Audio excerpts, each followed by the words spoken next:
अस्सलामु अलैकुम वरहमतुल्लाहि वबरकातुहू। नूरानी क़ायदे की एक नई क्लास के साथ मैं अपने तमाम स्टूडेंट्स की खिदमत में हाज़िर हुआ हूँ। कुरान करीम के सीखने सिखाने का अच्छा सिलसिला अल्हम्दुलिल्लाह हमारा चल रहा है।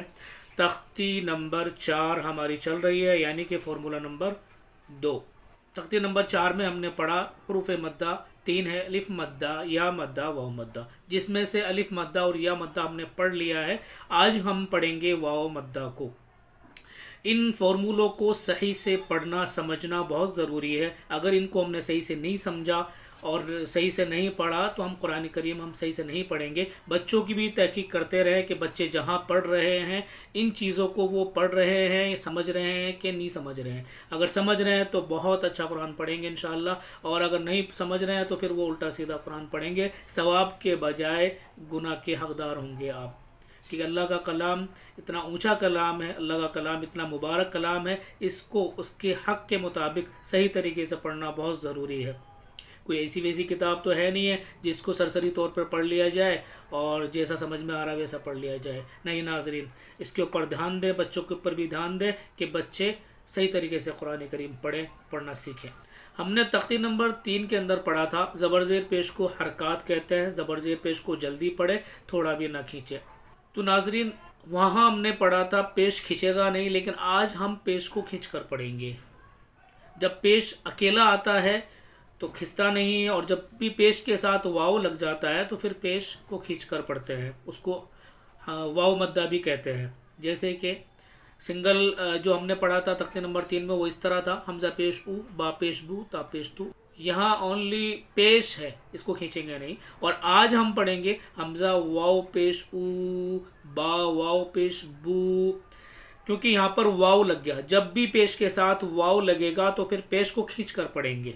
उम्मीद करता हूँ कि मेरी ये बातें आपको समझ में आ रही होंगी। मेरी क्लास जिस भाई को भी अगर नहीं समझ में आता है, कोई दिक्कत है, कोई पूछना चाहते हैं तो कमेंट बॉक्स में वो लिख दे, या फिर मैं टेलीग्राम चैनल की या व्हाट्सअप चैनल की लिंक मैं अपने डिस्क्रिप्शन में डाल दूंगा, उस पर भी कर सकते हैं।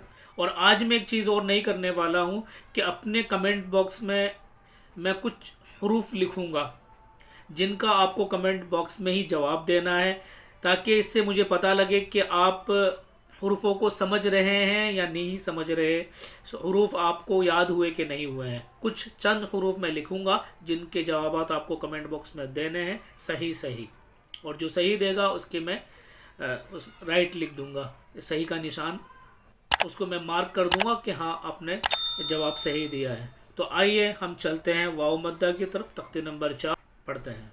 बिस्मिल्लाहिर्रहमानिर्रहीम। देखिए नाज़रीन, वाव साकिन, जिस वाव के ऊपर जज़म आ जाती है उसको वाव साकिन कहते हैं। तो ये ऊपर जो वाव के ऊपर लग रहा है इसको जज़म कहते हैं। आइए हम इस फॉर्मूले को समझते हैं। वाव जिस पर जज़म हो, यानी वाव कोई सा भी वाव हो सकता है, कभी भी कहीं पे भी आ सकता है। तो ये वाव जिसके ऊपर जज़म हो, तो इस तरह के वाव की ये कह रहे हैं कि वाव जिसके ऊपर जज़म हो और उससे पहले पेश हो।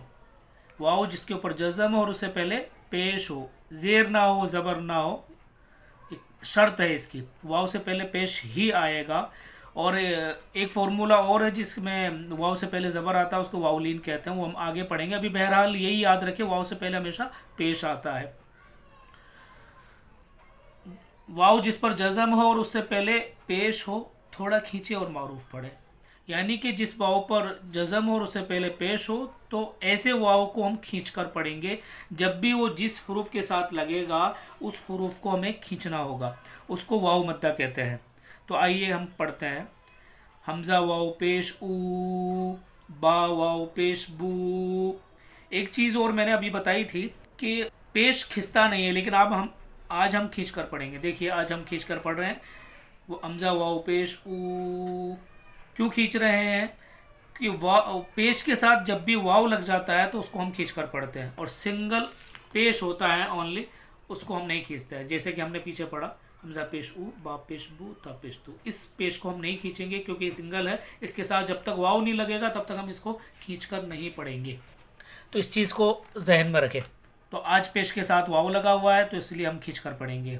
हमजा वाव पेश ऊ, बा वाव पेश बू, ता वाव पेश तू, सा वाव पेश सू, जीम वाव पेश जू, हा वाव पेश हू, खा वाव पेश खू, दाल वाव पेश दू। इस लेसन के अंदर जो हरूफ मद्दा के जो 3 लेसन है, अलिफ मद्दा, या मद्दा और ये वाव मद्दा, इसके अंदर जो मेन पॉइंट है वो खींचने वाला है। हरूफों को अगर खींच कर नहीं पढ़ा तो आप इस लेसन को 3 पेजों को नहीं समझे हैं, और अगर खींच कर पढ़ रहे हैं जिस तरीके से मैं पढ़ा रहा हूँ तो इसका मतलब ये है कि आपको ये लेसन समझ में आ गया है, हरूफ मद्दा आपको समझ में आ गए हैं।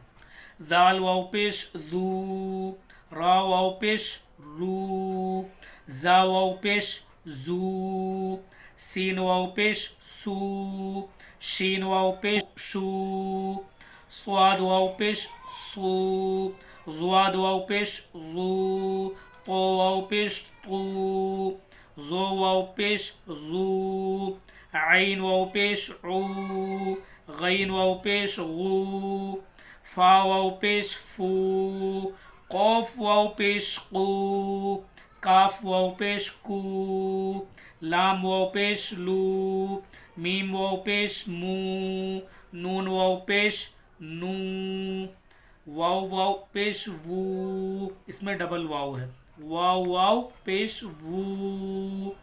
एक तो हरूफ मद्दा वाला वाव जो ये हम पढ़ रहे हैं, और एक खुद जो नून के बाद वाव आता है वो।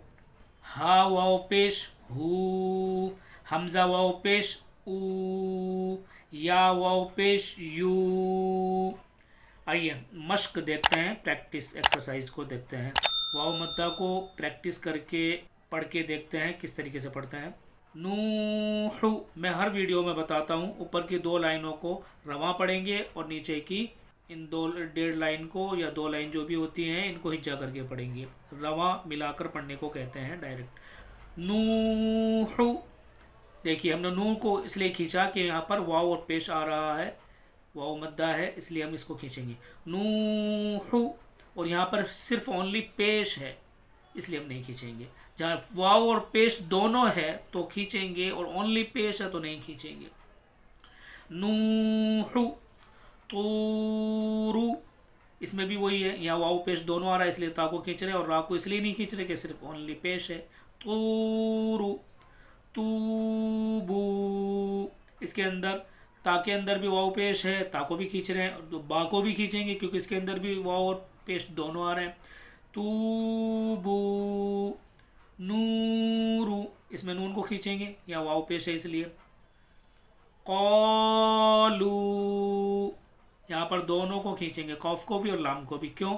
कौफ को इसलिए खींचेंगे यहाँ ज़बर और अलिफ दोनों आ रहे हैं। पीछे मैंने वीडियो में आपको बताया था ओनली ज़बर आता है तो नहीं खींचते हैं, और ज़बर के साथ यदि अलिफ लग जाता है तो फिर खींच कर पढ़ेंगे।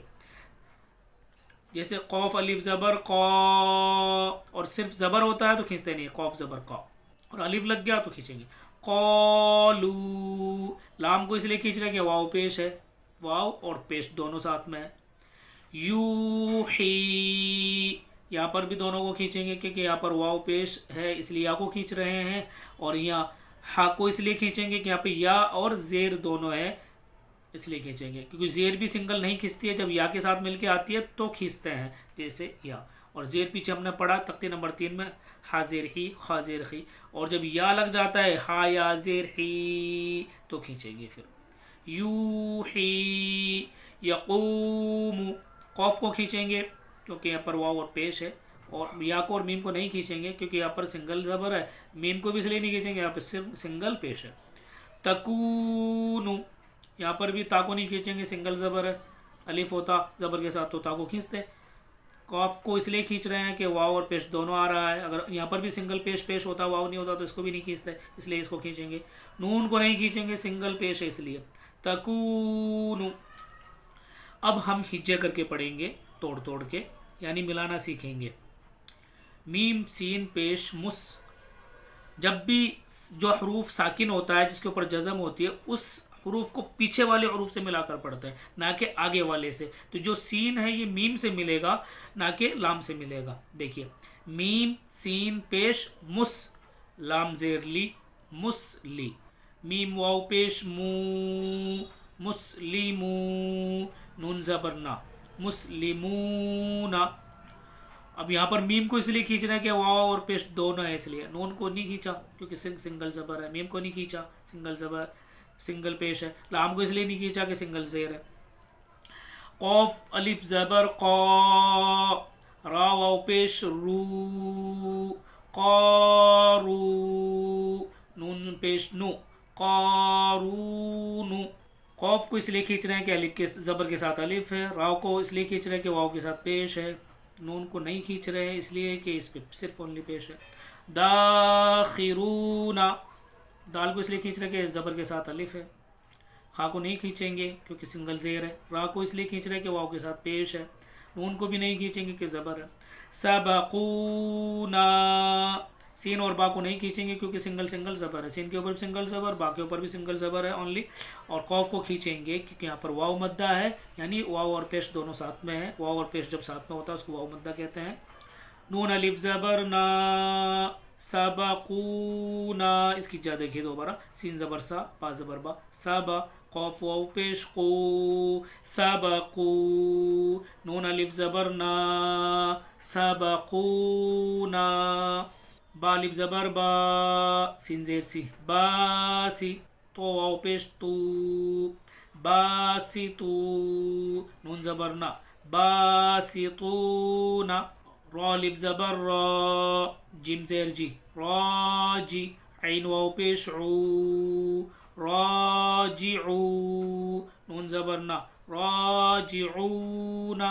यहाँ पर रा को खींचेंगे क्योंकि ज़बर के साथ अलिफ है, जिम को नहीं खींचेंगे सिंगल ज़ेर है। यहाँ आइन को खींचेंगे क्योंकि वाव और पेश दोनों है, नून को भी नहीं खींचेंगे क्योंकि सिर्फ ओनली ज़बर है। तो मैं उम्मीद करता हूँ नाजरीन, मैं समझाने की आपको खूब कोशिश कर रहा हूँ इजी वे तरीके से, जितना हो सका उतना मैं आसान करके आपको सिखाना चाह रहा हूँ। तो उम्मीद करता हूँ इंशाल्लाह आपको समझ में आ रहा होगा, और कमेंट बॉक्स में मैं कुछ चंद हरूफ लिखूँगा जिनके आप जवाब देंगे इंशाल्लाह। मैं उम्मीद करता हूँ आप लोगों से कि आप लोग उसके जवाब देंगे, और जो सही लिखेगा उसका मैं मार्क करूँगा, और जो गलत लिखेगा उसकी मैं इस्लाह करूँगा इंशाल्लाह। तो फिर मिलते हैं अगली वीडियो में। अस्सलामु अलैकुम रहमतुल्लाहि व बरकातुहू।